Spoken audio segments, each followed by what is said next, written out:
Good evening and welcome to the channel's studios here in London with your international news around the world in 5. Russian, Ukrainian and US negotiators are meeting in Abu Dhabi for the first trilateral talks since Russia's invasion in February 2022.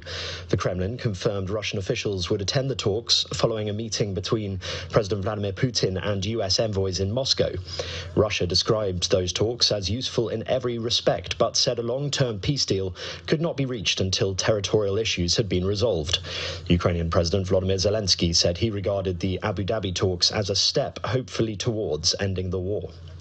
The death toll in a fire which engulfs a shopping centre in Pakistan has climbed to 67. Police say 77 people are still reported as missing by their families following the fire at Gol Plaza in Pakistan's largest city, Karachi. But the scale of the damage following the blaze, which took more than 24 hours to put out, has slowed rescue efforts as authorities comb the remains of the 6,500 square metre complex. The British government has said Donald Trump was wrong to diminish the role of NATO and British troops in Afghanistan after the US president claimed allies stayed away from the front line. Mr. Trump claimed that NATO sent some troops but stayed a little back, sparking outrage from veterans and their families. The UK was among several allies to join the US in Afghanistan after NATO's collective security clause was invoked for the first and only time in its history following the 9/11 attacks. During the conflict, 457 British service personnel were killed. We have never really asked anything of them. You know, they'll say they sent some troops to Afghanistan or this or that. And they did. They stayed a little back, a little off the front lines. It's an absolute insult. It's an insult to 457 families who lost someone in Afghanistan. How dare he say we weren't on the front line? Meanwhile, Donald Trump has withdrawn an invitation for Canada to join his newly constituted Board of Peace in the latest spat between the North American neighbours. Please let this letter serve to represent that the Board of Peace is withdrawing its invitation to you regarding Canada's joining, Trump said on Truth Social in a post addressed to Prime Minister Mark Carney, who made headlines this week when he warned of a rupture in the US-led global order. Meanwhile, EU Chief Antonio Costa said European leaders have serious doubts about the scope of the board, but were willing to work with the body in Gaza. A 22-year-old Afghan woman who was reportedly running a taekwondo gym for girls has been released after spending 13 days in jail. That's according to the Taliban. Khadija Ahmadzada was detained for being in violation of rules regarding women's sports gyms. Sports clubs have now been closed to women since 2021, shortly after the Taliban returned to power.